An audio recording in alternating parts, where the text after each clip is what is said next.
Dog rescue bamboo house. Manali नाम के गांव में शंकर दादा नाम का एक गुंडा था। सारा गांव उससे डरता था। उसका एक बेटा था, उसका नाम था जीतू। शंकर दादा बड़ों पर रोब झाड़ता था तो उसका बेटा बच्चों पर। जीतू अपने दोस्त केशव, शिवा और ध्रुव के पास आया। तब ध्रुव और उसके दोस्त सड़क पर कुत्ते और उसके पिल्ले को बिस्कुट डाल रहे थे। ये देखकर जीतू ध्रुव से, ए ध्रुव, तुम लोग क्या कर रहे हो? अरे ये कुत्ते को खिला रहे हो। अरे तुम लोग ये ना भूलो कि तुम शंकर दादा के बेटे के दोस्त हो। तुम लोग ऐसा बर्ताव करोगे तो मैं तुम लोगों के साथ दोस्ती नहीं रखूंगा। तुम हमसे दोस्ती करो या ना करो, कोई नुकसान नहीं। यहाँ कोई तुम्हारे गुंडागर्दी से डरते नहीं है। मेरा अपमान करते हो, शंकर दादा के बेटे का अपमान करते हो। अब देखो तुम लोगों का और उन कुत्तों का क्या हश्र करता हूँ। जीतू ने जाकर अपने बाप से अपने अपमान की बात की।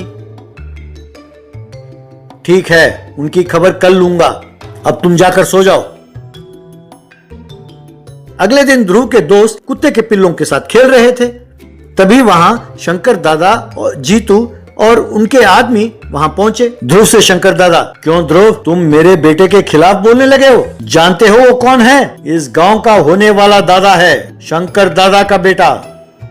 क्यों, आप अपने बेटे को भी अपनी तरफ बिगाड़ने वाले हैं क्या? क्या आप जानते हैं कि इस गांव में कितने लोग आपको गाली देते हैं? ये बात सुनकर शंकर दादा, तेरी ये हिम्मत कि तू मेरे खिलाफ बोलता है, मेरा अपमान करते हो, कहकर ध्रुव का गिरेबान पकड़ा। ये देखकर गांव वाले वहां पहुंच गए। उनमें से एक, शंकर दादा, चुपचाप ध्रुव को छोड़ दो, नहीं तो यहाँ से तुम सही सलामत नहीं जाओगे, तुम्हारा पुर्जा पुर्जा कर देंगे। विजय, तेरी भी आवाज उठने लगी है। बच्चे पर हाथ उठाते ही तेरे दिन भर गए दादा। अब तू और थोड़ी देर भी यहाँ रहा तो हमारा हाथ उठ जाएगा, तब तुम्हारी दादागिरी धरी की धरी रह जाएगी। तब शंकर दादा का आदमी, दादा मामला ठीक नहीं है, यदि हम यहाँ से नहीं गए अभी तो बात बिगड़ जाएगी। तब शंकर दादा और उसके आदमी वहां से चले गए। रात हुई। शंकर दादा के आदमी शंकर दादा से, दादा ये सब उस कुत्ते और उसके पिल्ले के कारण हुआ है, उन्हें गांव से निकाल दिया तो इनको अकल आएगी। सही कहा, पहले वो काम करो। तब ध्रुव के घर जीतू और शंकर दादा के आदमी पहुंचे। बाहर कुत्ते के बच्चे खेल रहे थे। वे लोग धीरे से आकर उन पिल्लों को पकड़ने ही वाले थे कि तब कुत्ता भौंकने लगा। ध्रुव और उसके पिताजी दौड़ते हुए बाहर आए। ये देखकर जीतू और उसके आदमी वहां से भाग गए।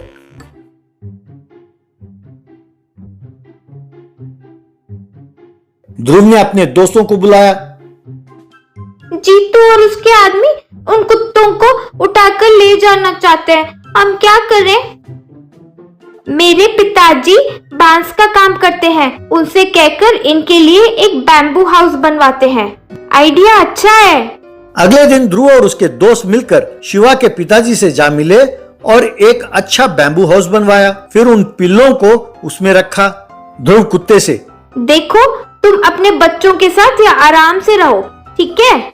शंकर दादा अपने घर पर अपने आदमियों से, अरे निकम्मो, उन कुत्ते के पिल्लों को उठाकर बाहर क्यों नहीं फेंका? आज देखो मैं दिखाता हूँ कि मैं कौन हूँ और मैं क्या कर सकता हूँ। रात हुई। शंकर दादा अपने आदमियों के साथ ध्रुव के घर पर गया।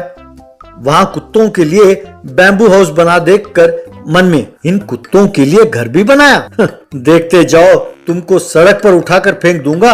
यूं सोचकर बैम्बू हाउस के पास गया और दरवाजा खोला। तब एक हॉर्न बजा और शंकर दादा के ऊपर एक जाल गिरा। वो उससे छूटने की कोशिश करने लगा पर वो बाहर निकल नहीं पाया। तभी पुलिस वहां पहुंची। ध्रुव और उसके पिताजी भी वहां पहुंचे। शंकर दादा को जाल में फंसा देखकर एसआई, अरे वाह, आज तो बड़ी मछली जाल में फंसी है। जो काम इंसान नहीं कर सके कुत्ते के पिल्लों ने कर दिखाया। एनिमल एक्ट के तहत कम से कम 10 साल के लिए तुम अंदर जाओगे, ये मेरा वादा है शंकर। कांस्टेबल्स ने शंकर दादा को अरेस्ट किया। ध्रुव कुत्ते के पास जाकर, अब तुम आराम से रह सकते हो। 1000 समोसा कुकिंग। मलकापुर नाम के गांव में मल्लेश यादव नाम का समोसा का व्यापारी रहता था। वो अपने बेटे की शादी के लिए लड़की ढूंढने लगा।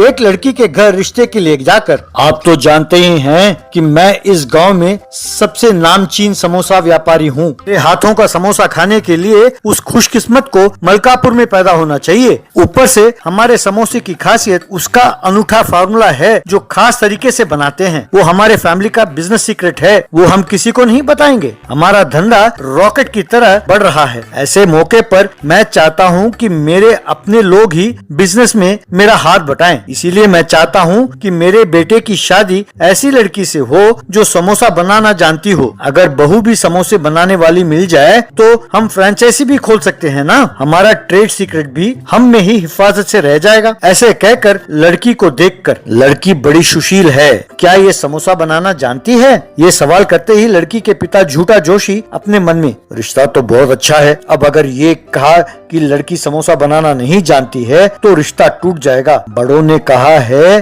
कि एक शादी करने के लिए 1000 झूठ बोलना भी जायज है। मैं तो बस एक ही झूठ बोलने वाला हूँ। वो ऐसा है कि हमारी बेटी मानो बिल्कुल आपके परिवार के लिए ही बनी है। वो समोसे बनाए तो आप उंगलियां चाटते रह जाएंगे। वो अकेली 100 आदमियों के लिए खाना बना सकती है। वो समोसों में मसाला भरकर तेल में तले तो बस यूं समझो कि मुंह में पानी आ जाए। जो एक समोसा खाने के इरादा रखें वो 10 खा जाएं। इस तरह आपका समोसा का बिजनेस भी 10 गुना बढ़ जाएगा, ये मेरी गारंटी है। इस तरह झूठा जोशी झूठ पे झूठ बोलकर अपनी बेटी की शादी बड़ी धूमधाम से उस समोसे वालों के घर में कर दिया। मल्लेश की पत्नी महिमा बाई अपने पड़ोस की औरतों को बुलाकर अपनी बहू को दिखाते हुए, देखो बहन, ये मैं इसलिए नहीं कह रही हूँ, ये मेरी बहू है, पर सुंदरता में और सुशीलता में उसका कोई मुकाबला नहीं है। हमारी बहू जैसी दूसरी आपको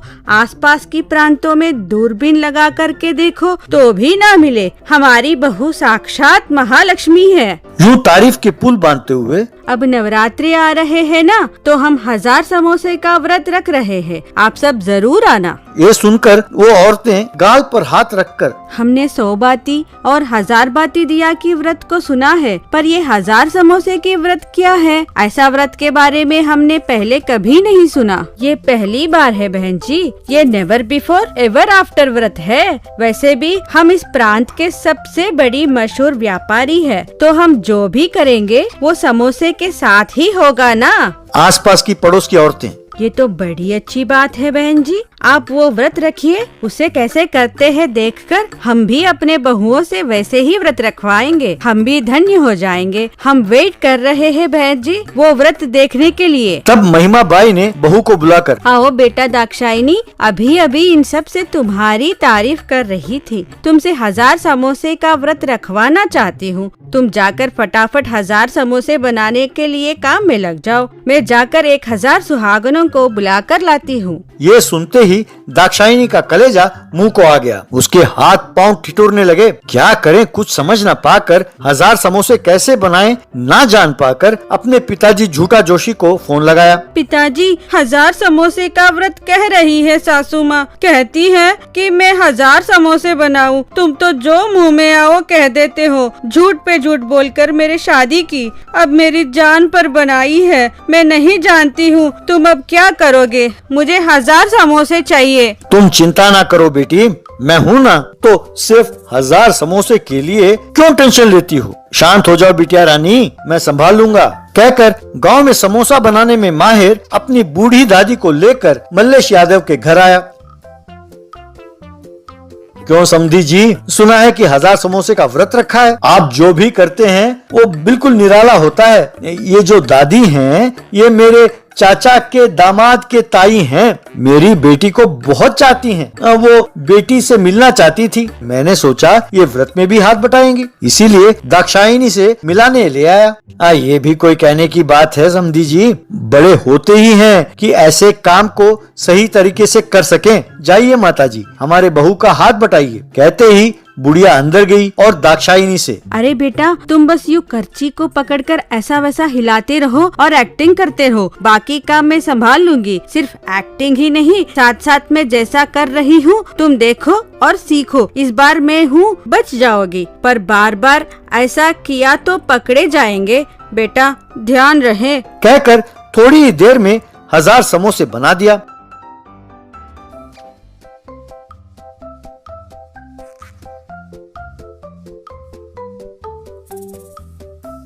ये देखकर मल्लेश और महिमा, अरे वाह, हमारी बहू तो बड़ी होशियार निकली, इतना बढ़िया बनाया है, कहकर तारीफ करने लगे।